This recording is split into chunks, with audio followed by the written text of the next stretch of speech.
Coming बड़ा मुश्किल काम है भाई। तो अब आते रहेंगे इंशाल्लाह और हम अपनी बातें शुरू करते हैं। हमने लास्ट टाइम आपसे बात शुरू कर दी थी about the spectrum of hydrogen, would like to continue it and would like to finish it obviously। तो ये छोटी सी बात आपसे हो गई थी, मैं जल्दी से उसे रिपीट करता हूँ, इसी असना में बाकी सारे भी हमारे बच्चे आ जाएंगे। अच्छा, अब यहाँ पर ये जो ड्राइंग बनाना है ना, सीधी सीधी लाइनें खींचना भी बड़ा मसला है। शायद साहब पता नहीं कैसे खींच लेते हैं। तो ये मैंने आपके सामने बनाया था कि सबसे पहला ऑर्बिट n = 1, और फिर खास तौर पर आपसे कहा था कि there is a huge gap between first and second orbit. ये बड़ा इंपॉर्टेंट पॉइंट है, याद रखने की वाली बात है कि as compare to all other energy levels, उन सब के गैप्स हम जमा भी कर दें, second, third, fourth, fifth, six, seven, इन सब के गैप ऐड भी कर दें, तो उनका टोटल एनर्जी डिफरेंस जो है वो फर्स्ट और सेकंड वाले के टोटल एनर्जी डिफरेंस से 3 टाइम्स कम होता है। तो हम डायग्राम बनाते वक्त भी कुछ इस बात का ख्याल रखते हैं कि डेलिबरेटली शो करेंगे कि all other orbits are very close in terms of energy. तो ये एनर्जी डायग्राम है, इसलिए जो गैप्स हम दिखा रहे हैं दे आर एनर्जी गैप्स। तो ये मैंने दोबारा, और कल हमने ये आपसे बात कह दी थी बहरहाल कि फर्स्ट सीरीज जो है, क्योंकि अब मैंने आपसे कहा था कि we gonna count every possible transition जो किसी भी ऐसे एटम में हो सकती है जिसमें 7 ऑर्बिट हो। तो वो काउंट करने का तरीका यही है कि सबसे पहले हम एनर्जी के ऑर्डर में उसे गिनना शुरू करें। तो हमने कहा अच्छा, सबसे ज्यादा एनर्जी वाली रेडिएशन तब एमिट होगी जब इलेक्ट्रॉन 7 से 1 पर आए। ऐसी बात है, इससे ज्यादा बड़ा गैप तो हो ही नहीं सकता क्योंकि 7 से ऊपर ऑर्बिट नहीं, 1 से नीचे ऑर्बिट नहीं। फिर दूसरे नंबर पे सबसे बड़ी एनर्जी जो है वो निकलती है जब इलेक्ट्रॉन 6 से 1 पर आए, फिर जब वो 5 से 1 पर आए, फिर जब वो 4 से 1 पर आए, फिर जब वो 3 से 1 पर आए, और फिर जब वो 2 से 1 पर आए। इन सब की एनर्जी अगर हम अपने उस फॉर्मूले से कैलकुलेट करेंगे तो मैंने आपसे कहा था एक इंटरेस्टिंग बात ये नजर आएगी कि ये सब की सब यूवी रीजन में होंगी, अल्ट्रा वायलेट रीजन में होंगी। और मैंने एक टेंटेटिव रेंज भी बताई थी कि 7 से 1 वाली जिसकी एनर्जी सबसे ज्यादा और वेवलेंथ सबसे कम होगी वो 930 होती है, और 2 से 1 वाली इस ग्रुप में सबसे कम एनर्जी और सबसे ज्यादा वेवलेंथ रखती तो वो भी 1100 डिग्री एंगस्ट्रॉम के करीब है। तो ये सारी रीजन जो है वो अल्ट्रावायलेट ही पड़ता है क्योंकि लेस देन 4000 इज अल्ट्रावायलेट, ये यूवी रीजन। और मैंने कहा था कि इसका नाम है बामर सीरीज। तो इसका मतलब ये है कि अगर मैं स्पेक्ट्रम ऑफ हाइड्रोजन की डिटेल्स बनाता हूं तो मैं कहूंगा कि spectrum of hydrogen consist of total 5 series of lines. तो उन 5 सीरीज ऑफ लाइंस में जो पहली सीरीज है जिसका हमने अभी डायग्राम में तस्करा किया है, वो सीरीज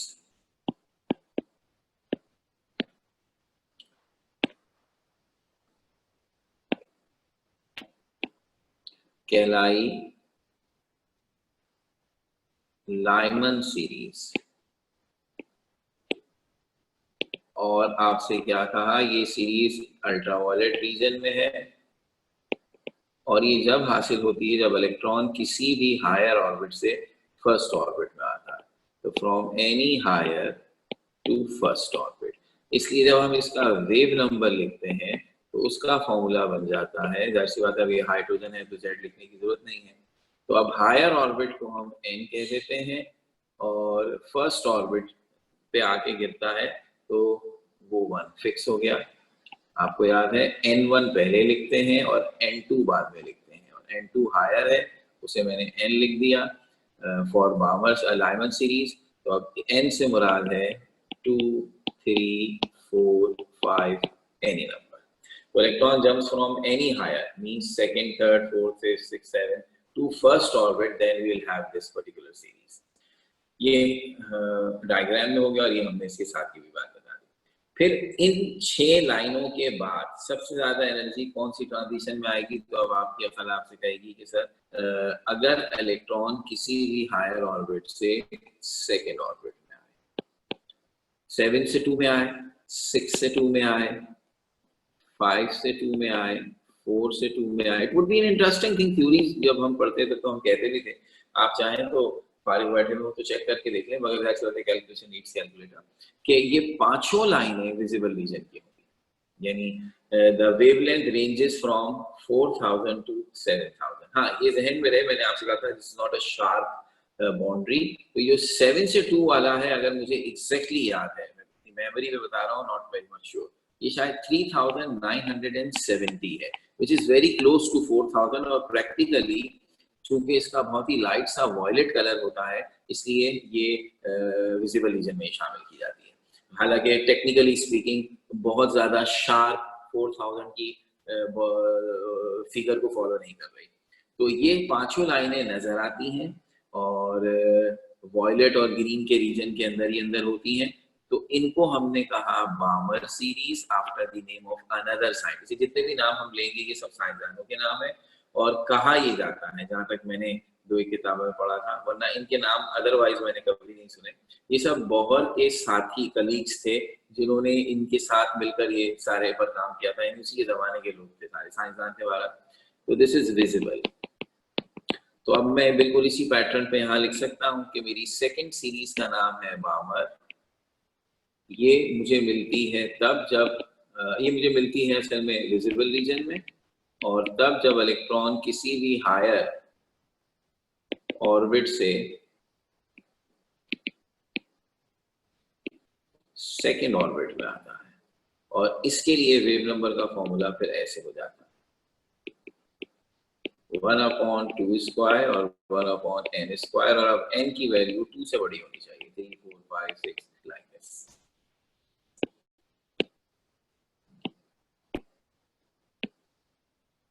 अच्छा, अब इसके बाद हमने कहा ओके, फिर नेक्स्ट थर्ड सबसे ज्यादा बड़ी ट्रांजिशन आपके ख्याल में कौन सी हो सकती है? तो हमने कहा when electron jump from 7 to 3, 6 to 3, 5 to 3 and 4 to 3। यानी अब है साहब किसी भी हायर ऑर्बिट से थर्ड ऑर्बिट। खुद आपको नजर आ रहा है कि एनर्जी गैप कम होता जा रहा है, तो एनर्जी कम होती जा रही है तो वेवलेंथ ज्यादा होती जाएगी। तो अब ये चारों लाइनें जो है ये इंफ्रारेड रीजन में है, इनकी वेवलेंथ की वैल्यू 4000 से ज्यादा है, 4 और 10 के बीच में होती है। तो ये है इंफ्रारेड, और इसको हम कहते हैं पास्चन सीरीज। तो इसका मतलब है हमारी तीसरी सीरीज का नाम हो गया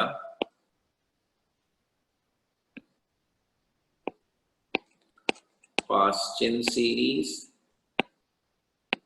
उसके लिए हमने कहा कि वो इंफ्रा रेड रीजन में है, हायर से किसी भी हायर ऑर्बिट से इलेक्ट्रॉन को थर्ड ऑर्बिट में आना है, और उसके वेव नंबर का फॉर्मूला ऐसे हो गया, पहले 3 स्क्वायर फिर n स्क्वायर, फिर n is the higher orbit, should be 4 5 6 onward. ठीक है। अच्छा, इसका मतलब ये है कि अब हम नेक्स्ट की बात करें तो अब होगा, कॉमन सेंस हो गया अब तो थोड़ा सा। तो अब 7 से 4, 6 से 4 और 5 से 4, 3 लाइनों की एक अब छोटी सी सीरीज बन रही है। और चूंकि इसकी एनर्जी और कम और वेवलेंथ और ज्यादा है, लेकिन ये वेवलेंथ ज्यादा जरूर है रहती इंफ्रारेड के अंदर, यानी 10,000 से कम ही रहती है, तो इसलिए इसको हम कह देते हैं फार इंफ्रारेड।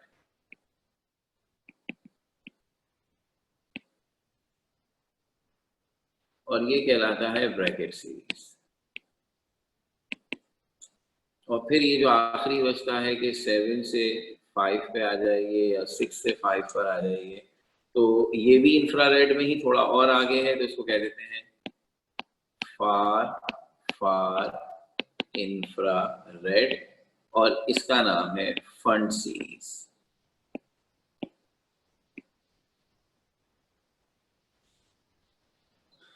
तो अब एक ये डायग्राम ही अगर आपको याद हो तो उसमें सारी बातें बहुत उम्दगी से एक्सप्लेन हो रही हैं, और अगर डायग्राम से याद हो जाए तो भी चलेगा, और अगर डायग्राम से याद ना हो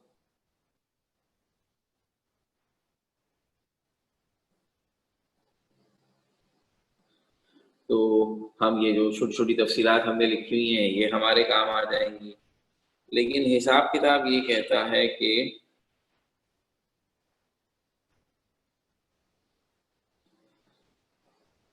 कोई एक फैक्टर याद रखना जरूरी है, क्योंकि सारी बात यहाँ पर ये आ रही है कि एग्जाम में ये बड़ा आइडियल क्वेश्चन है फॉर एमसीक्यूज कि आपको ये इंफॉर्मेशन दें कि इंफ्रारेड रीजन में अगर एक रेडिएशन है तो इलेक्ट्रॉन कहाँ से कहाँ जंप कर रहा है, या एक इलेक्ट्रॉन हाइड्रोजन एटम में फर्ज कर लें छठे ऑर्बिट से दूसरे ऑर्बिट में आया, बताइए जो लाइन मिलेगी स्पेक्ट्रम पे वो किस सीरीज की होगी।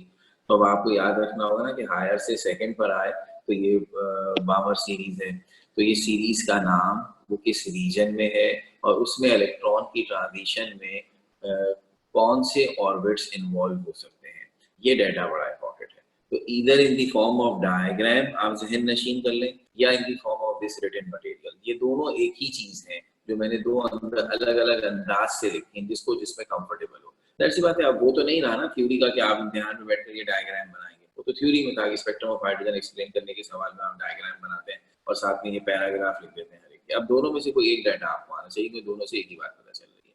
तो ये डायग्राम में पांचों आ गए, यहाँ मैंने आपके सामने 3 लिख दिए थे, तो अब मैं चौथा भी लिख देता हूँ और पांचवा भी। तो चौथा था हमारा ब्रैकेट सीरीज,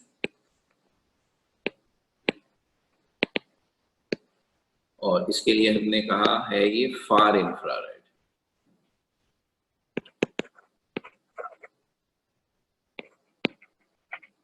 और ये किसी भी हायर ऑर्बिट से इलेक्ट्रॉन फोर्थ में आता है, इसलिए वेव नंबर का फॉर्मूला बनता है Rydberg constant 1/4 square minus 1/n square. और अब n की वैल्यू 5, 6, 7 ऑनवर्ड हो सकती है। इसी तरह नंबर 5 में है फंड सीरीज, पी साइलेंट है, और फंड सीरीज वाला कहता है कि मैं हूँ फार इंफ्रारेड, और इलेक्ट्रॉन किसी हायर से किसी भी हायर से फिफ्थ पे जाए और इसका वेव नंबर का फॉर्मूला ऐसे हो जाए। पूरा ये topic as it is second year की फिजिक्स में स्पेक्ट्रम ऑफ वो एटॉमिक स्पेक्ट्रा वाले चैप्टर में है, यहाँ तो दोनों में कोई फर्क भी नहीं है। हाँ डेटा याद कर रहे हैं तो वहाँ भी काम आ जाएगा, ठीक है ना। तो ये पूरी बात होगी। अच्छा फिर मैं याद दिला दूं, मुझे बहुत अच्छा सवाल पूछा था लास्ट टाइम जाते जाते कि सर ये ऑर्बिट जो है वो 7 के बाद भी होते हैं या नहीं होते। तो अब जितने बड़े आप हो गए हैं ऐसी बातों का पता रखना जरूरी है, सोचा करें। जिस तरह मुझसे ने पूछा बड़ी खुशी हुई थी मुझे, तो वो इसलिए मैं देखिए मैं भी डेलिबरेटली 7 लिखने के बाद भी डॉट डॉट शो कर रहा हूँ, दैट मींस आगे भी हो सकते हैं। देखिए मैंने हाइड्रोजन के स्पेक्ट्रम में उन्हें डिटेक्ट नहीं किया, ठीक है ना, लेकिन वो हो सकते हैं। अच्छा और ये भी सुनने में आ रहा है, पता होना चाहिए यार इन कहना चाहिए ना वेरी फास्ट और इंफॉर्मेटिव एज, अब तो इंफॉर्मेशन उंगलियों पे है हमारे। तो 118 एलिमेंट डिस्कवर हो चुके हैं। ये जो एक अगला एलिमेंट है इसको 2-3 साल हो चुके हैं, मैं बड़ा सर्च करता रहता हूँ लेकिन मुझे अभी तक कहीं नहीं पता चला कि वो 119 वाला क्यों अटका हुआ, क्यों नहीं आ रहा। लेकिन वो 119 वाले की खास बात यह है कि अगर वो डिस्कवर हुआ जिस दिन उसमें 8वां ऑर्बिट होगा, वो पीरियोडिक टेबल का 8th पीरियड बनाएगा और उसमें लास्ट इलेक्ट्रॉन 8s1 में होगा, यानी 8वें ऑर्बिट में होगा। तो बड़ा इंटरेस्टिंग है, वो हम भी वेट कर रहे हैं कि वो हुआ या नहीं। अच्छा उसके डिटेक्ट ना होने की एक वजह मैंने आपको ये बताई थी कि जब आप एनर्जी डायग्राम देखते हैं तो आपको मैंने कहा कि करेक्ट स्केलिंग पे बनाऊं तो छठे और 7वें ऑर्बिट की एनर्जी में बहुत मामूली सा गैप है। तो इसी वजह से आप में से हर एक के दिमाग में आ रहा होगा सर एक लाइन रह गई है, जो अभी आपने लाइनें बनाई है, ये जो लाइमन सीरीज में है ये 6 है, जो बामर में है ये 5 है, जो पास्टन में है ये 4 है, और जो ब्रैकेट में थी वो 3 है, और जो फंड में थी वो 2 है। ये मिलके 20 बनती है। एक और होगी कि अगर इलेक्ट्रॉन 7 से 6 में आए, जी हाँ बिल्कुल है, 7 और 6 का एनर्जी गैप बहुत बहुत मामूली है, इसलिए वो एनर्जी तकरीबन माइक्रोवेव रीजन में चली जाती है। तो वो स्पेक्ट्रम की रेंज से आउट हो जाती है, तो हम उसको इग्नोर कर देते हैं, लेकिन हम उसे देख सकते हैं। हम उसे इस बिना पे इग्नोर कर देते हैं कि हमारी नजर में उसकी अहमियत कम हो जाती है। तो इस हिसाब से जब हम 8वां ऑर्बिट बनाएंगे तो उसकी एनर्जी और 7वें ऑर्बिट की एनर्जी का गैप और भी कम हो जाएगा, तो वो और भी लॉन्गर वेवलेंथ वाले हिस्से में मिलेगा। ये तो हुआ एक मसला। लेकिन आप कहें लॉन्गर और क्या होती है, तो मैंने आपको माइक्रोवेव तक बताया था। माइक्रोवेव से भी आगे चले जाएं तो वो रीजन कहलाता है रेडियो वेव्स, जिससे रेडियो की जो फ्रीक्वेंसी या वेव्स जो है ऑपरेट करती हैं। तो वो वाली वेव्स भी तो वायरल वेव्स होती है, ऐसे थोड़ी है कि नहीं होती। तो वो इशू नहीं है, वो कम एनर्जी है मगर है। असल इशू एक और है, अगर आप में से किसी ने नोट करने की कोशिश की, जिसकी वजह से 8वां ऑर्बिट हमारे लिए बड़ा इंटरेस्टिंग बन जाता है और 9वां 10वां तो हम कहते हैं सोचो भी मत। वो क्या है, किसी ने ये नहीं गौर किया कि एनर्जी के एतबार से तो आपने डायग्राम बनवा दिया, जरा डिस्टेंस तो सोचिए। ये जो फॉर्मूला आपने निकाला था वो ये था ना रेडियस का, ठीक है। इसके मुताबिक ए नॉट की वैल्यू जो है वो है 0.53। तो फर्स्ट ऑर्बिट में आप इसे 1 स्क्वायर से ही मल्टीप्लाई करते हैं तो वो 0.53 आ जाता है। सेकेंड ऑर्बिट में आप इसे 2 स्क्वायर करते हैं, थर्ड ऑर्बिट में आप इसे 3 स्क्वायर करेंगे, ठीक है। फोर्थ ऑर्बिट में 4 स्क्वायर करेंगे, फिफ्थ ऑर्बिट में 5 स्क्वायर करेंगे, सिक्स्थ ऑर्बिट में 6 स्क्वायर करेंगे, सेवेंथ ऑर्बिट में 7 स्क्वायर करेंगे, एट्थ ऑर्बिट में 8 स्क्वायर करेंगे। तो ये 0.53 वाला जो फैक्टर है यहाँ पर, तो आंसर यही आ गया। यहाँ पर ये आंसर 4 टाइम्स ए नॉट हो गया, यहाँ पर 9 टाइम्स ए नॉट हो गया, यहाँ पर 16 टाइम्स ए नॉट हो गया, यहाँ 25 टाइम्स ए नॉट हो गया, यहाँ 36 टाइम्स ए नॉट हो गया, यहाँ 49 टाइम्स ए नॉट हो गया, यहाँ 64 टाइम्स ए नॉट हो गया। आप क्या देख रहे हैं? आप ये देख रहे हैं कि अगर मैं एटम के ऑर्बिट्स को डिस्टेंस के एतबार से बनाऊं तो पहले ऑर्बिट में और न्यूक्लियस में 0.53 का डिस्टेंस है। उसके बाद सेकेंड ऑर्बिट का रेडियस फर्स्ट ऑर्बिट के रेडियस से 4 टाइम्स ज्यादा है। इसका मतलब ये जितना डिस्टेंस है, इस डिस्टेंस को 4 दफा और गिनिए। अब यहां बनेगा सेकेंड ऑर्बिट। तो फर्स्ट और सेकेंड ऑर्बिट के दरमियान जो गैप है डिस्टेंस के एतबार से, एनर्जी के एतबार से कह रहा हूं, वो 4 टाइम्स ज्यादा है। और थर्ड और सेकेंड में जो गैप है वो 9 टाइम्स है। थर्ड और फोर्थ का गैप 16 टाइम्स है, फोर्थ और फिफ्थ का 25 टाइम्स है। यानी डिस्टेंस के एतबार से ऑर्बिट्स में गैप बढ़ता जा रहा है, एनर्जी का गैप कम हो रहा है और डिस्टेंस का गैप बढ़ रहा है। तो प्रैक्टिकली 8वां ऑर्बिट न्यूक्लियस से इतना दूर बन रहा है कि वहां तक न्यूक्लियस की अट्रैक्शन ना होने के बराबर है। इसलिए हम कहते हैं कि जिस दिन भी 8वां ऑर्बिट हमने डिस्कवर किया, बड़ा इंटरेस्टिंग पहलू होगा, क्या इस ऑर्बिट का इलेक्ट्रॉन न्यूक्लियस के इन्फ्लुएंस में भी रहेगा या नहीं रहेगा। थ्योरी तो भले मजे से बन जाती है, लेकिन सोचिए 8वां ऑर्बिट प्रैक्टिकली फर्स्ट ऑर्बिट के रेडियस से 64 टाइम्स ज्यादा होगा। तो इतनी दूर तक क्या हमारा, क्योंकि हमारा न्यूक्लियस तो प्रैक्टिकली 7वें ऑर्बिट के इलेक्ट्रॉन्स को भी बड़ी मुश्किलों से होल्ड कर पाते हैं, तो 8वें ऑर्बिट का इलेक्ट्रॉन तो फिर और भी ज्यादा रेयर होगा। और फिर अगर कोई ऐसी सोचे 9, तो 9 का स्क्वायर 81। तो प्रैक्टिकली जैसे जैसे आप आगे ऑर्बिट्स पर जा रहे हैं, वो डिस्टेंस के एतबार से बहुत आगे चलते चले जा रहे हैं। तो एनर्जी का गैप कम और डिस्टेंस का गैप बढ़ता जा रहा है। इसलिए उनकी एग्जिस्टेंस कागज पर तो है, मैंने भी कह दिया, आपने भी सुन लिया, लेकिन अभी तक प्रैक्टिकली हम उन ऑर्बिट्स को अपनी मशीनों, अपने इक्विपमेंट्स के जरिए उनकी एग्जिस्टेंस को प्रूव नहीं कर पाए। और बड़ा इंतजार है, अगर वो एलिमेंट नंबर 119 आ गया तो that would be the first element with 9th orbit, ठीक है। तो ये एक छोटी सी बात मैंने आपसे गुज़ार कर दी स्पेक्ट्रम ऑफ हाइड्रोजन के हवाले से। एक सवाल जल्दी से लेते हैं, फिर आगे बढ़ते हैं। संध्या, क्या बात है बेटा? म्यूट करो अपने आप को। सर, आपने कहा कि रेडियस जैसे बढ़ेगा तो एनर्जी बढ़ेगी, तो इस तरह जो लास्ट हमारा ऑर्बिट है, ऑर्बिट 7, उसका सबसे ज्यादा रेडियस है, तो उसकी भी एनर्जी सबसे ज्यादा होनी चाहिए। तो मैंने कब कहा कि एनर्जी ज्यादा नहीं होगी? आप मेरी बात गौर से नहीं सुन रहे। मैंने कहा एनर्जी का गैप कम होगा, यानी 8वें ऑर्बिट की एनर्जी 7वें ऑर्बिट से ज्यादा है, मगर 7वें और 8वें ऑर्बिट के दरमियान एनर्जी का जो गैप है वो बड़ा कम है। यानी अभी तक ये हो रहा था कि फर्स्ट ऑर्बिट से सेकेंड ऑर्बिट में आए तो गैप कितना था? 10.2 का। थर्ड ऑर्बिट की एनर्जी सेकेंड से ज्यादा है मगर गैप रिड्यूस हो जाता है। तो एनर्जी बढ़ेगी जरूर, लेकिन उसका गैप कम होता जाएगा। डिफरेंस बिटवीन टू ऑर्बिट्स कम हो रहा है और डिस्टेंस में गैप बढ़ता जा रहा है। डिस्टेंस भी सबका ज्यादा ही हो रहा है, लेकिन गैप बढ़ता जा रहा है, ठीक है ना। हम गैप की बात कर रहे हैं, हम वैल्यू की नहीं बात कर रहे। 9th ऑर्बिट की एनर्जी 8th ऑर्बिट से भी ज्यादा होगी, मगर कितनी ज्यादा होगी? What is the difference? ये ना, आप अपनी तनख्वाह बढ़वाते हैं, जो मुलाजिम होते हैं कहते हैं हमारी तनख्वाह 3000 है, उनका 1 साल के बाद हम आपकी तनख्वाह बढ़ा देंगे। कितनी बढ़ा दी? 3001।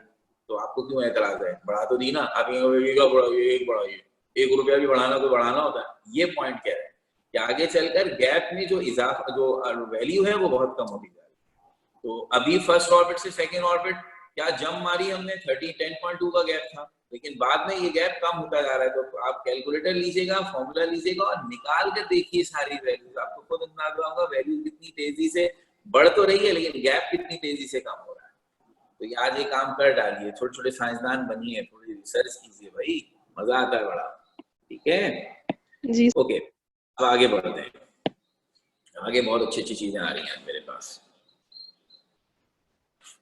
तो अब क्या है हमारे पास, ये स्पेक्ट्रम ऑफ हाइड्रोजन की बात पूरी खत्म हो गई। ये हमने ये पांचों याद कर लिए, बेसिकली याद करना है नाम, खासतौर पर अक्सर मैं भूल जाता हूँ, खासतौर पर ये ब्रैकेट और फंड वाले जो है ना, इसमें से ब्रैकेट वाला कौन सा था और फंड वाला कौन सा था, तो ये इसलिए जरा अलर्ट रहना पड़ता है। ठीक है, अब बात करते हैं इससे थोड़ी सी आपके साथ कॉन्सेप्चुअल अंदाज से। 21 थी ना टोटल लाइंस, हमने 21 को इग्नोर किया, लेकिन है तो सही ना। तो इसका एक फॉर्मूला है, फॉर्मूला ये है कि अगर मैं आपसे ये कहूं कि एक हाइपोथेटिकल एटम है जिसमें 7 ऑर्बिट नहीं, हाइपोथेटिकल मतलब मैंने फर्ज कर लिया, ठीक है ना, उसमें 7 ऑर्बिट नहीं है, उसमें 8 है, तो बताइए उसमें टोटल कितनी ट्रांजिशंस आएंगी। हाइड्रोजन में तो 21 आ गई ना, किसी के पास टोटल ऑर्बिट है 8, तो बताइए उसमें कितनी ट्रांजिशंस आएंगी। हाइड्रोजन में 21 आएंगी, उसमें कितनी आएंगी। तो अब आप जरा पैटर्न पे गौर कीजिएगा, जब मेरे पास ऑर्बिट थे 7, तो नंबर ऑफ लाइंस जो बनी, पूरा चार्ट बनाकर मैंने अभी आपको दिखाया, आपने क्या नोटिस किया कि मेरी टोटल ऑर्बिट थे 7, मेरे पास जो पहली सीरीज आई थी वो थी बामर सीरीज, उसमें कितनी लाइनें थी 6, सॉरी लाइमन सीरीज 6, बामर में कितनी थी 5, पास्चन में कितनी थी 4, ब्रैकेट में कितनी थी 3, फंड में कितनी थी 2, और आखिरी जो मैंने इग्नोर कर दी वो थी 1। तो अगर आप नोटिस करें तो जब ऑर्बिट है 7, तो नंबर ऑफ ट्रांजिशन 7 से एक नंबर पीछे आइए और 6 5 4 3 2 1 सबको जमा कर दें, तो आंसर आया 21। और मुझे सबक ये मिला कि आपके पास जितने ऑर्बिट हों, आप उस ऑर्बिट से एक नंबर पीछे आए और उसके बाद जितने नंबर आते हैं 1 तक सबको ऐड करें। तो अगर मेरे पास 8 ऑर्बिट होंगे तो नंबर ऑफ ट्रांजिशंस क्या बनेंगी, 8 से एक माइनस कीजिए 7, और अब क्या करेंगे 7 + 6 + 5 + 4 + 3 + 2 + 1 जमा कीजिए, ये बनेंगी 28। तो अगर फर्ज कर लीजिए किसी एलिमेंट के लास्ट और के टोटल ऑर्बिट जो हैं वो 8 होंगे, तो फिर उसमें टोटल 28 लाइंस आनी चाहिए। अब मैं आपसे कहूँ एक हाइपोथेटिकल एटम है जिसमें टोटल ऑर्बिट्स 5 हैं, बताइए उसके स्पेक्ट्रम में कितनी लाइनें आएंगी। तो अब आप इसी फॉर्मूले को देखते हुए कहेंगे सर 5 में से एक कम कीजिए 4, अब 4 + 3 + 2 + 1 गिनकर देखिए, ये बनेगा 11, सॉरी ये बनेगा 10, ये होगा तरीका। तो एक ऐसा एमसीक्यू आ सकता है, आपके पास एक एटम है जिसमें फर्ज कर लीजिए 4 ऑर्बिट्स हैं, बताइए उसके स्पेक्ट्रम में कितनी लाइनें आएंगी। आपने कहा अच्छा 4 ऑर्बिट है, एक कम कीजिए 3 + 2 + 1 टोटल लाइंस आएंगी 6। तो ये है टोटल, आसान सा है आपके पास। तो total number of possible lines for an atom which have 7 orbits should be 21. If it have 8, then it should be 28. If it would have 5, then it should be 10. If it would have 4 orbits, then it should be 6. अब आप किसी भी number के लिए निकाल सकते हैं। ये छोटा सा इससे हमने सबक सीखा। अब मैं आपको एक बात और वो बता दें जो हमने आपसे कहा था कि हाइड्रोजन की जो थ्योरी, ये बोहर की जो थ्योरी थी, उसमें कुछ गलतियां। अब आप ये भी समझेंगे ड्रॉबैक्स ऑफ बोहर्स थ्योरी।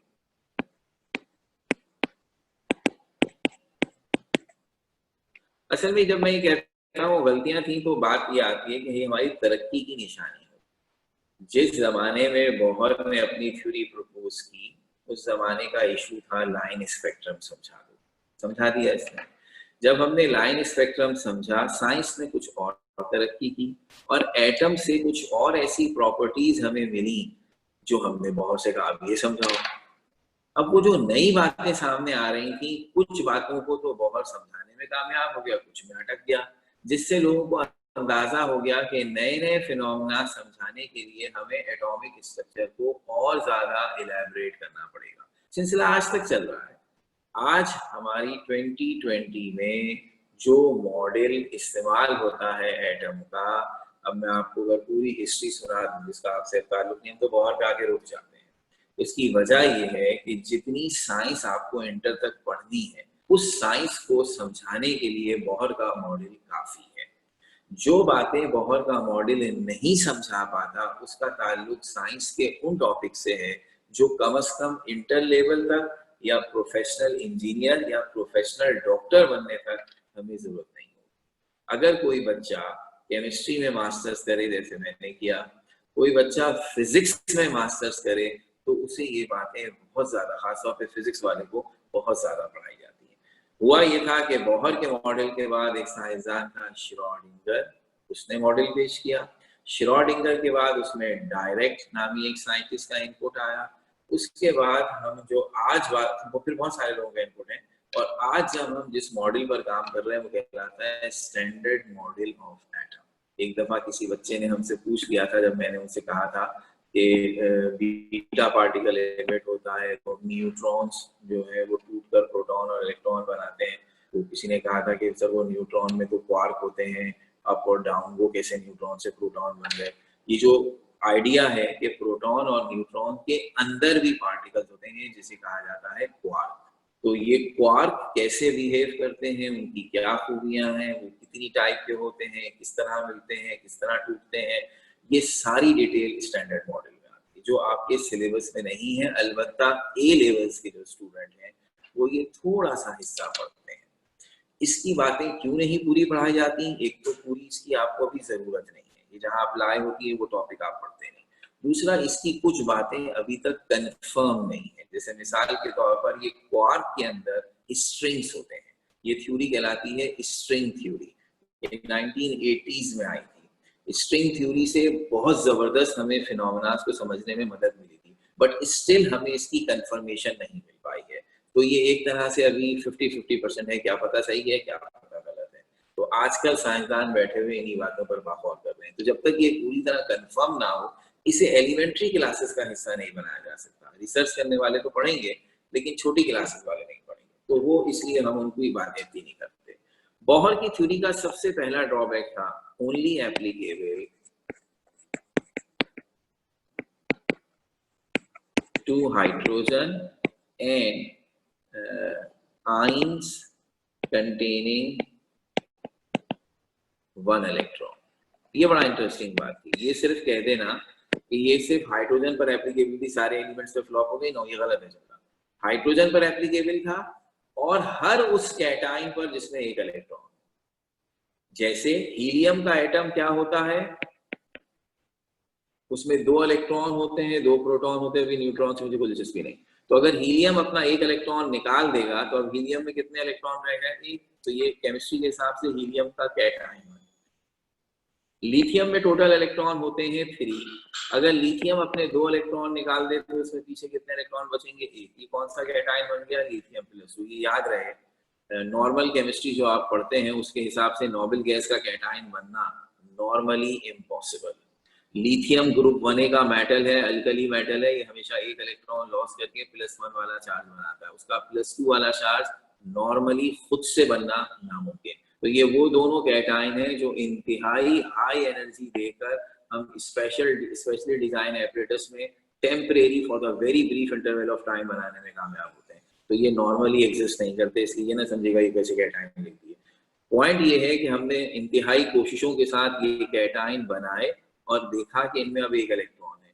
अगर मैं इनका स्पेक्ट्रम बनाऊं तो वो स्पेक्ट्रम बोहर की थ्योरी से 100% एक्सप्लेन हो रहा है, जस्ट लाइक हाइड्रोजन। जिससे ये बात पता चली कि असल झगड़ा ये नहीं था कि हाइड्रोजन के लिए थी, बाकी एलिमेंट्स के लिए नहीं। असल झगड़ा ये था कि बोहर की थ्योरी सिंगल इलेक्ट्रॉन सिस्टम के लिए है, एक ऐसे पार्टिकल के लिए है जिसमें सिर्फ एक इलेक्ट्रॉन, चाहे वो हाइड्रोजन का एटम हो या किसी और एलिमेंट के एटम में से आप सारे इलेक्ट्रॉन निकाल दीजिए। सोडियम के एटम में से 10 इलेक्ट्रॉन निकाल दीजिए, उसमें एक इलेक्ट्रॉन छोड़ दीजिए, सोडियम के एटम उस कैटाइन पर भी ये थ्योरी एप्लीकेबल है। तो फिर समझ में आया कि इस बेचारे से एक गलती हो गई। अब आप याद करें, जब आपने डेरिवेशन शुरू की थी तो आपने डेरिवेशन की शुरू में कहा था कि हाइड्रोजन के एटम में एक प्रोटॉन होता है, एक इलेक्ट्रॉन होता है, और ये इलेक्ट्रॉन इस प्रोटॉन के गिर्द घूम रहा है। तो इन दोनों के दरमियान जो फोर्स ऑफ अट्रैक्शन है वो कूलम्स के लॉ की मदद से आपने लिखी, F = K Q1 Q2/d², और डेरिवेशन यहाँ से शुरू हुई। ठीक है ना, हमने की नहीं लेकिन मैंने इसका हवाला भी दिया था और आपको भी याद होनी चाहिए बात।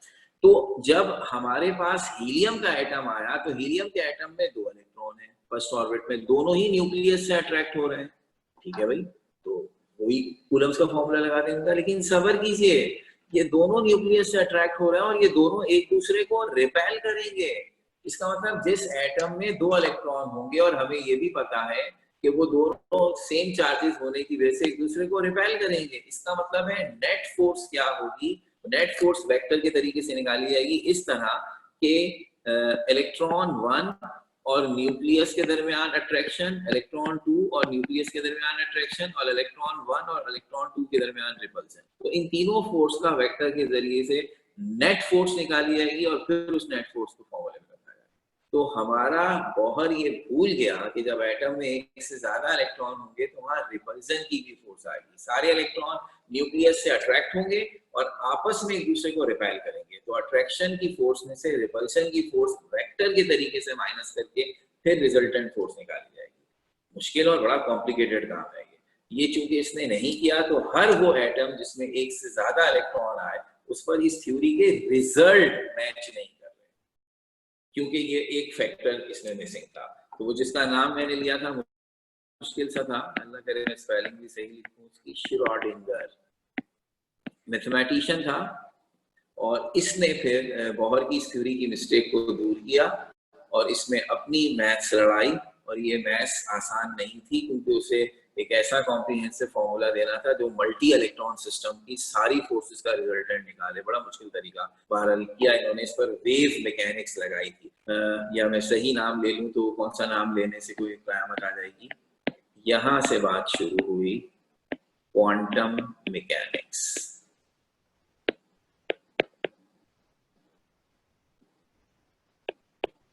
तो इस चैप्टर में आपने शुरू में डिस्चार्ज ट्यूब में ओल्ड इलेक्ट्रॉनिक्स पढ़ी, फिर रेडियो एक्टिविटी पढ़ी, फिर स्पेक्ट्रोस्कोपी पढ़ी, और अब यहाँ से मामला जिस ब्रांच में घुस रहा है वो है क्वांटम मैकेनिक्स। इसके लिए कहते हैं तमाम किताबें बच्चों की पहुंच से दूर रखें, तबीयत ज्यादा खराब हो तो बच्चों को कार्टून नेटवर्क दिखाएं, यानी ये उनके बस की बात नहीं है।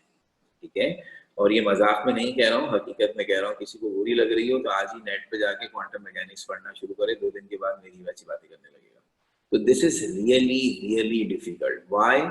इसलिए नहीं कि आपका दिमाग इसके साथ नहीं चल सकता, इसलिए कि इस पर्टिकुलर साइंस को समझने के लिए we need a very high class of mathematics. देखिए चीजें मुश्किल नहीं होती हैं। आपका एक छोटा भाई है क्लास 2 में पढ़ता है, एक्स्ट्रा ऑर्डिनरी उसकी मैथ्स अच्छी, छोटे बच्चों को मैथ्स बड़ी अच्छी लगती है, वो बड़ी जल्दी जल्दी कह, उनका सबसे बड़ा मशगला ये बना होता है कि हर एक से पूछो अच्छा अगर 20 को 25 से मल्टीप्लाई करें क्या आएगा, तो वो बैठे हुए बहुत जल्दी जल्दी, बच्चे होते हैं हमारे, उनको अच्छा लगता है। अब उस बच्चे की इंतहाई एक्स्ट्रा ऑर्डिनरी आईक्यू देखकर क्या आप ये फैसला करेंगे कि वो जो क्लास 2 में अभी प्लस और माइनस के सवाल सीख रहा है हम उसको ट्रिग्नोमेट्री पढ़ा देते हैं? ट्रिग्नोमेट्री हर मैट्रिक के बच्चे को आ जाती है, वो इतनी भी मुश्किल नहीं है, लेकिन जब आप ये सोचेंगे तो आपको फौरन ख्याल आएगा नहीं नहीं नहीं, इसको अभी ट्रिग्नोमेट्री कैसे समझा सकते हैं, इसके लिए जरूरी है इसको पहले अलजेब्रा आती है, वो इतनी ज्योमेट्री आती हो कि ये एंगल्स को समझ सके, तब कहीं आगे आएगा। तो इट मीन्स हर चीज इसलिए मुश्किल बनती है कि उसे पढ़ने के लिए जो आपको साजो सामान पहले से आना चाहिए वो आपके पास है। तो we need a very high class mathematics here, इतनी हाई क्लास की जो आपने इंजीनियरिंग के बच्चे एंटर करके बैठे हुए हैं और वो समझते हैं कि उन्होंने इंटीग्रेशन और डिफरेंशिएशन करके मैथ्स की कोई तोप चला दी, उन्होंने मैथ्स की ए और आधा बी पढ़ा है, ये समझिए आप, उन्होंने अभी कुछ नहीं देखा जिंदगी में। तो जो क्वांटम मैकेनिक्स में जिस पाई की मैथमेटिक्स लगती है उसका तो अभी उन्होंने नाम भी नहीं सुना है। ठीक है ना, तो वो जब भी ये पढ़ाया जाता है, जब भी जिस सब्जेक्ट में भी आप यहाँ पहुंचेंगे पहले मैथ्स सिखाएंगे और फिर कहेंगे अब ये समझने की कोशिश करते हैं। तो इसी वजह से ये नाम हमारे सिलेबस में नहीं है, उन्होंने इसका तस्करा ही नहीं किया क्योंकि इसको हम नहीं पढ़ा सकते थे।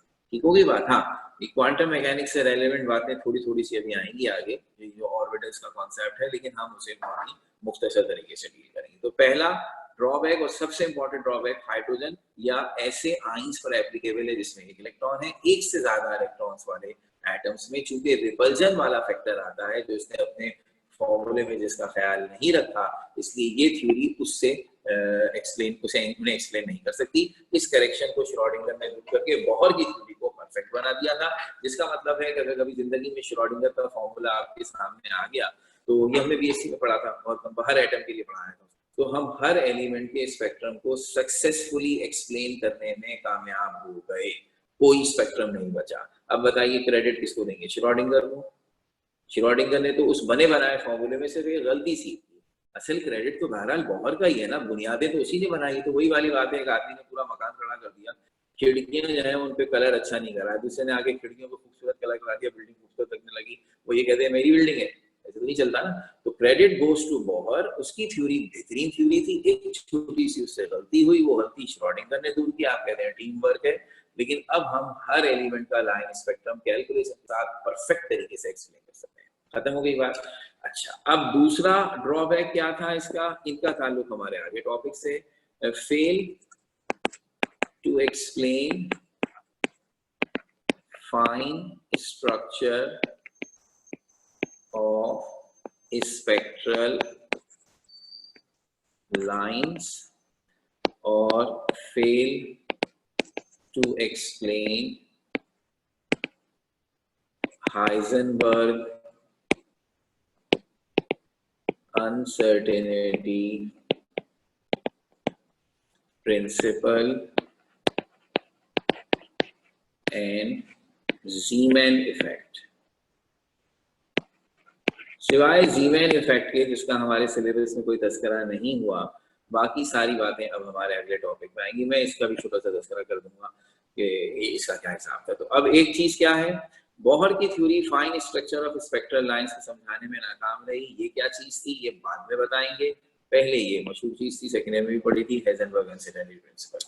तो जिस जमाने में ये सारी बहस हो रही थी, उस जमाने में साइंस को एक कहना ना यू टर्न दे दिया, और वो यू टर्न देने वाले साहब थे एक यंग साइंटिस्ट हाइजेनबर्ग।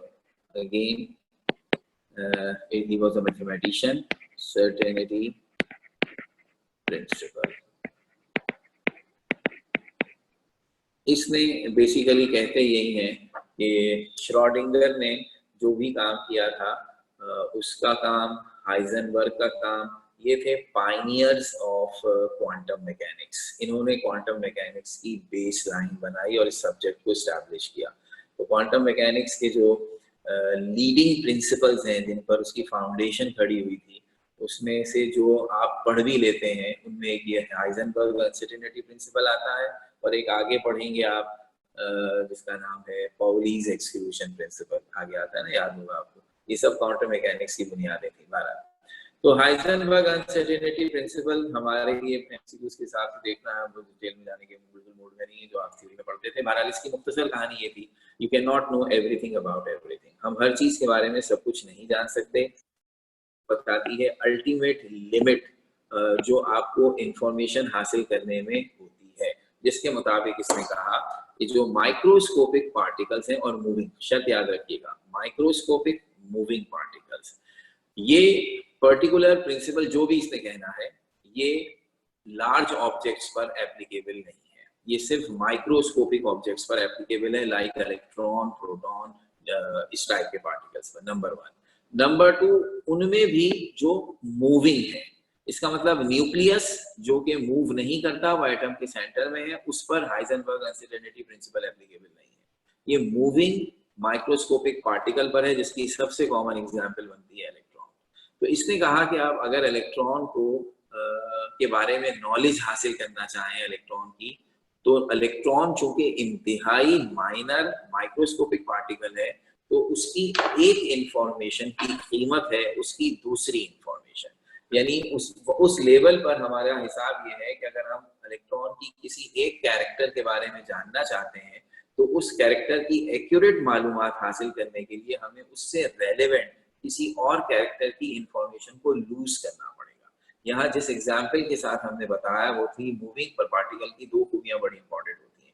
अगर आप किसी मूविंग पार्टिकल की कंप्लीट इंफॉर्मेशन चाहते हैं कि वो कैसे और किस तरह से मूव कर रहा है, तो यू नीड टू इंफॉर्मेशन, एक उसका मोमेंटम और एक उसकी position. Position and momentum will describe the complete motion of any particle. इन्होंने कहा अगर आप इलेक्ट्रॉन की इस कंप्लीट इंफॉर्मेशन चाहते हैं तो ये नामुमकिन है कि आप एक ही वक्त में इलेक्ट्रॉन की मोमेंटम और पोजीशन दोनों को एक साथ एक्यूरेसी के साथ मालूम कर सकें। आप जितना एक्यूरेट पोजीशन को डिटरमाइन करेंगे, मोमेंटम उतना अनसर्टेन होता जाएगा। आप जितनी एक्यूरेसी से मोमेंटम मालूम करेंगे, पोजीशन उतनी अनसर्टेन होती जाएगी। That is what he tried to say. तो इस हिसाब से अगर मैं आपसे कहूं delta X is uncertainty in position of electron and delta p is uncertainty in momentum of electron, तो फिर according to Heisenberg uncertainty principle these two uncertainties are inversely proportional to each other. So if you increase the uncertainty in one of the factor, then the uncertainty in the other factor will be minimized. या आप इसका opposite कर दें कि अगर आप एक चीज के बारे में बहुत ज्यादा सर्टेन और एक्यूरेट हो जाएंगे तो दूसरी चीज अनसर्टेन या इनएक्यूरेट हो जाएगी। तो अगर मैं फर्ज कर लें प्रीसाइजली इलेक्ट्रॉन की पोजीशन निकालता हूं तो इसके लिए मुझे हाई एनर्जी फोटोन इस्तेमाल करने पड़ेंगे जो उसकी पोजीशन लोकेट करें, और उन फोटोन के इलेक्ट्रॉन से टकराने की वजह से आपको इलेक्ट्रॉन की पोजीशन पता चल रही होगी, लेकिन फोटोन जब इलेक्ट्रॉन से टकराता है तो ये चीज फोटोइलेक्ट्रिक इफेक्ट में भी आपने पढ़ी है और कॉम्पटन इफेक्ट में भी पढ़ी है। फोटोन अपनी एनर्जी इलेक्ट्रॉन में ट्रांसफर करके उसे डिस्टर्ब कर देता है। डिस्टर्ब करने का मतलब उसके मोमेंटम को चेंज कर देता है। कॉम्पटन इफेक्ट में तो पूरा आपने कैलकुलेट भी किया था। तो इसका मतलब ये हुआ कि if you locate the electron precisely then the momentum will be uncertain, और if you calculate the momentum accurately, अगर आप उसकी एग्जैक्ट वेलोसिटी और मास निकाल लेते हैं तो आप उसकी पोजीशन के बारे में कुछ नहीं जानेंगे। तो इसका मतलब है one thing at A time, ये है हमारा पॉइंट। तो इसकी छोटी सी मैथ्स ये बनती है कि जैसे हम कहते हैं प्रोपोर्शनैलिटी कांस्टेंट बीच में ले आते हैं, और अगर दो चीजें आपस में इनवर्सली प्रोपोर्शनल हो तो उनका प्रोडक्ट हमेशा कांस्टेंट होता है। तो the product of uncertainty of both position and momentum is approximately equals to Planck's constant. तो एग्जैक्टली प्लैंक्स कांस्टेंट के बराबर नहीं होता, अप्रॉक्सीमेटली होता है, इसलिए हम बीच में जरा ये वेव टाइप का निशान बना देते हैं। तो अनसर्टेनिटी प्रिंसिपल की वजह से जो इनकलाब आया वो ये आया कि इस बात की पॉसिबिलिटी को रूल आउट कर दिया कि एक हम इलेक्ट्रॉन जैसे पार्टिकल की एग्जैक्ट पोजीशन, कंप्लीट इंफॉर्मेशन कभी भी नहीं जान सकते। तो बोहर जो इतनी कामयाबी के साथ एक एक इलेक्ट्रॉन के ऑर्बिट को ऐसे कैलकुलेट करके बता रहा है कि फर्स्ट ऑर्बिट यहाँ से, तो this is not possible. Atom के एग्जैक्ट ऑर्बिट या फिक्स ऑर्बिट का जो कॉन्सेप्ट है वो यहाँ नहीं चल सकता। so, इलेक्ट्रॉन की पोजीशन खासतौर पर इस वजह से कि वो वेव है, you can not locate at a single point. आप सिर्फ इतनी सी बात सोचिए, आपको याद है कि ये सारी थ्योरी डी ब्रोगलेस के उस कॉन्सेप्ट के बाद आई थी जो आप फिजिक्स में पढ़ते हैं, केमिस्ट्री में नहीं, इसलिए मैंने नहीं कहा। इसके मुताबिक charge particle electron is has a dual nature, वो मास की भी प्रॉपर्टीज रखता है, वो वेव की प्रॉपर्टीज भी रखता है। जरा सोचिए ना, ये है वेव। अगर कोई आपको आपके सामने मैं ये वेव बनाऊं और मैं आपसे पूछूं बताइए वेव कहाँ है, तो आप क्या एक नुक्ते पे उंगली रखेंगे कि सर यहाँ है? ऐसे तो नहीं कहेंगे ना, आप कहेंगे सर वेव ये पूरी है। वेव एक पॉइंट पर नहीं होती, पूरे रीजन में होती है। अच्छा, वेव क्या होती है? किसी भी मीडियम में आने वाली डिस्टरबेंस। अब मैंने वो लाइन ड्रॉ की जो एक्चुअल मीडियम की पोजीशन थी, और वेव ने उसमें ये डिस्टरबेंस पैदा की, ऊपर गई और नीचे आई। तो अब आप नोटिस करें कि अगर वेव डिस्टरबेंस को कहते हैं तो ये डिस्टरबेंस इस जगह पर सबसे ज्यादा है और इस जगह पर कम है और इस जगह पर तो है ही नहीं। तो वेव का हिसाब किताब ये है कि वो कहीं ज्यादा है कहीं कम है। तो अब अगर मैं वेव इलेक्ट्रॉन को वेव मानूं तो पहली बात, मैं इलेक्ट्रॉन को एक पर्टिकुलर जगह पर नहीं लोकेट कर सकता। मैं एक रीजन चॉक आउट करूंगा कि इलेक्ट्रॉन वेव जो है वो इस पूरे इलाके में है, और इसी तरह कहूंगा कहीं इलेक्ट्रॉन की वेव का एम्पलीट्यूड ज्यादा होगा, कहीं कम होगा, कहीं मिनिमम होगा। तो इस तरह इलेक्ट्रॉन पार्टिकल होते हुए भी अजीब से डिस्क्रिप्शन रखेगा कि हम इस तरह बातें कर रहे होंगे कि इस रीजन में इलेक्ट्रॉन की परसेंटेज इतनी है, इस रीजन में इतनी है, इस रीजन में इतनी है। तो ये इस वजह से कि इलेक्ट्रॉन की वेव नेचर है।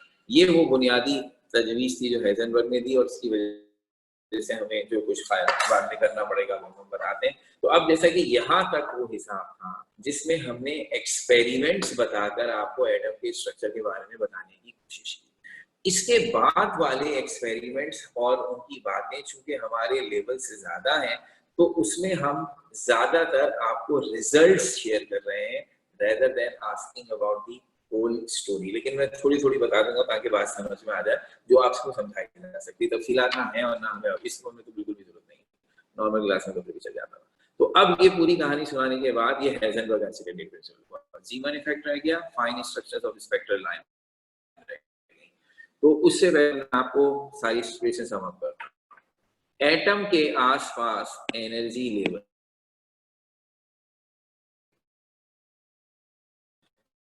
कहते हैं, इनको आप कहते हैं स्टेशन कहते हैं, लेकिन अब वो अलग सवाल हुआ। तो ये सवाल हो गया, ये कॉन्कुलर पाथ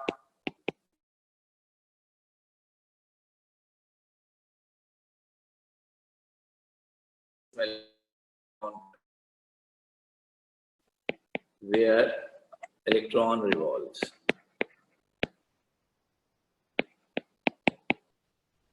तो इसकी ये कौन है, ये हैं इनके हमने नाम रखे सिंबल के L M N O P Q, 7 तक को नाम दिए ना। तो ये first orbit K, second orbit L, third है, ये आपको नोटेशन भी पता है। अब हुआ ये कि आपको कैसे पता चला 7 ऑर्बिट है? सुन लिया आपने, ये भी मैंने थोड़ी देर पहले आपको एक छोटी सी कहानी सुनाई थी, याद है ये वाली? मैंने तो आपको ये कहा ऑर्बिट इतने हो तो इतनी लाइनें आनी चाहिए। इसको रिवर्स करें, साइंसदानों ने देखा कि हाइड्रोजन के ऑर्बिट में 21 लाइनें आई हैं, तो उन्होंने सोचा आखिर कितने ऑर्बिट हैं जो 21 लाइनें आई। उन्होंने तो उल्टा काम किया, हमने तो सीधा किया था।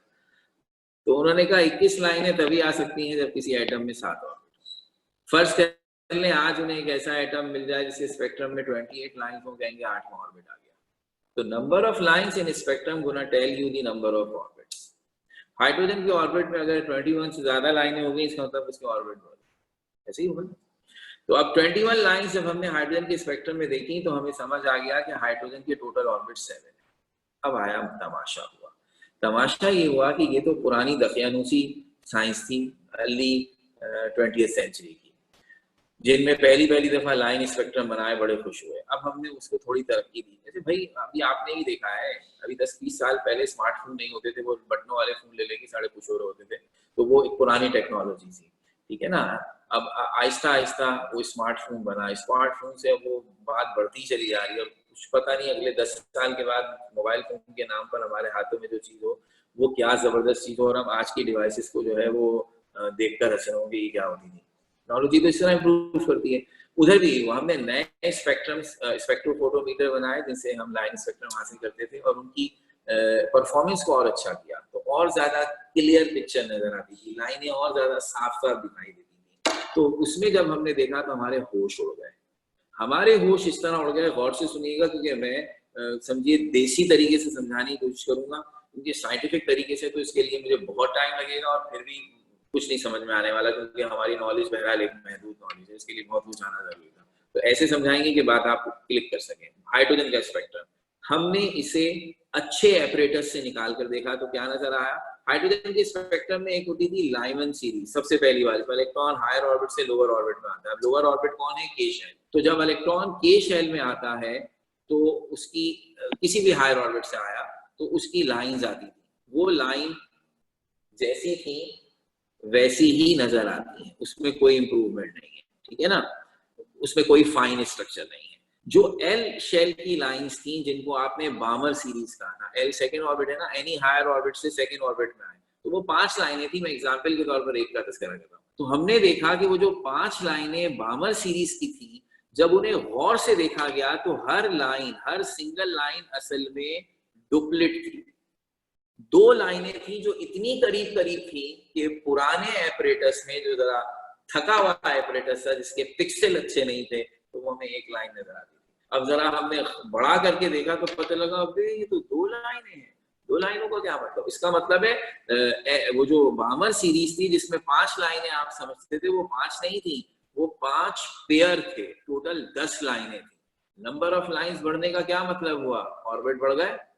इसका मतलब ये हुआ कि जब इलेक्ट्रॉन किसी भी हायर ऑर्बिट से सेकंड ऑर्बिट में आता था, ये सारे मैंने हायर ऑर्बिट बना दी, हायर ऑर्बिट से सेकेंड ऑर्बिट में आता था, तो ये ऑब्जर्वेशन बताती है कि सेकेंड ऑर्बिट एक नहीं है, सेकेंड ऑर्बिट दो है, यानी यहाँ दो एनर्जी लेवल है जिनकी एनर्जी बहुत करीब करीब है। तो इलेक्ट्रॉन जो है, मैं ये दूसरा एनर्जी लेवल रेड से बनाऊं ताकि वो नजर आए अलग से।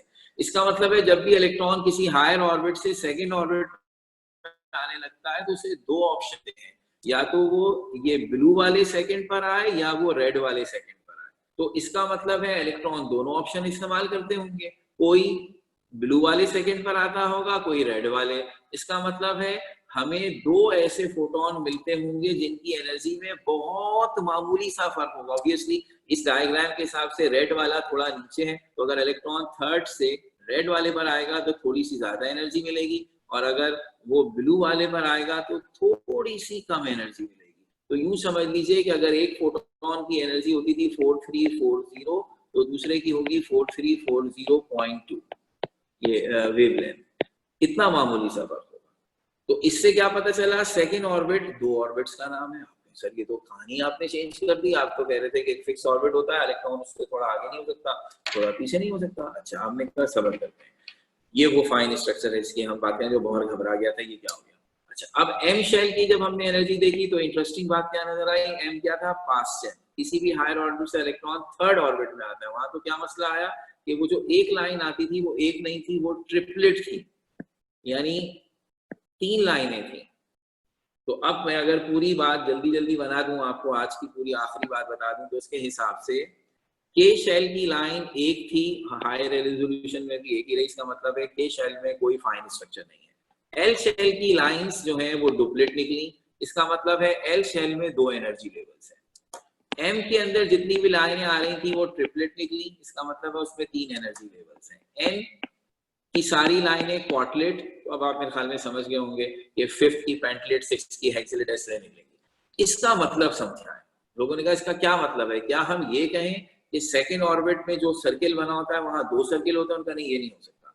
इसका मतलब ये है कि हर ऑर्बिट के अंदर सब ऑर्बिट है। तो इसका मतलब ये है कि इलेक्ट्रॉन, ये फर्स्ट ऑर्बिट, इसका तो झगड़ा ही नहीं है, ये जो सेकेंड ऑर्बिट आप बनाते हैं, ये सेकेंड ऑर्बिट में जो इलेक्ट्रॉन घूम रहे हैं उनमें दो अलग अलग एनर्जी होंगी। बोला ये कैसे हो सकता है, जब दोनों ऑर्बिट्स का न्यूक्लियस से, दोनों इलेक्ट्रॉन्स का न्यूक्लियस से डिस्टेंस सेम है, तो उसकी एनर्जी में फर्क कैसे आएगा। तो यहाँ उन्होंने आइडिया ये दिया कि एक ही ऑर्बिट में घूमने वाले इलेक्ट्रॉन्स का न्यूक्लियस से डिस्टेंस बराबर होता है, इस तरह उनकी डिस्टेंस वाली एनर्जी बराबर होती है।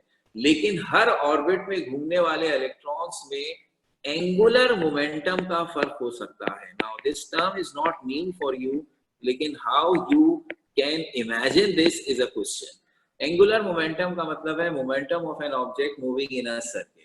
तो सर्किल में मूव करने वाले ऑर्बिट ऑब्जेक्ट का मोमेंटम एंगुलर मोमेंटम कहलाता है। तो आइडिया ये दिया गया कि फर्स्ट ऑर्बिट में जो इलेक्ट्रॉन घूमते हैं उनका सेम एंगुलर मोमेंटम होता है, सेकेंड ऑर्बिट में जो इलेक्ट्रॉन घूमते हैं उनके दो एंगुलर मोमेंटम होते हैं, थर्ड ऑर्बिट में जो घूमते हैं उनके तीन एंगुलर मोमेंटम होते हैं, फोर्थ ऑर्बिट में जो घूमते हैं उनके फोर एंगुलर मोमेंटम होते हैं। And it is quite difficult to imagine that. ठीक है, हम आहिस्ता आहिस्ता आगे बढ़ेंगे। इससे ये साबित हुआ कि एवरी ऑर्बिट और एवरी शेल और every energy level would have it's सब एनर्जी लेवल। तो अब सब एनर्जी लेवल का कॉन्सेप्ट इन फाइन स्ट्रक्चर्स को देखकर आया कि ऐसे एनर्जी लेवल होते हैं, और इनके नाम आप सबको याद है, हमने रखे थे SPDF। याद आ रहा है ना, इसी से कॉन्फ़िगरेशन बनेगी। तो अब मैंने पूरी बात नहीं की है, अभी मैं इसकी और बातें करूंगा, क्लास का टाइम खत्म हो रहा है, तो ये याद रहे, मैं यहाँ से इसे कंटिन्यू करके अभी आपको थोड़ी और अच्छी अच्छी बातें बताऊंगा। फिर अगर आपके दिमाग में सवाल हो तो यकीनन पूछिएगा, ठीक है। तो मैं आज का लेक्चर भी आपसे शेयर कर दूंगा, क्योंकि टाइम पूरा हो गया, इसलिए आज के भी क्वेश्चन संभाल के रखिएगा। नेक्स्ट क्लास में आपसे जरूर मैं कहूंगा कि पूछिए, जब मेरी बात भी पूरी हो जाएगी। ठीक है, थैंक यू वेरी मच।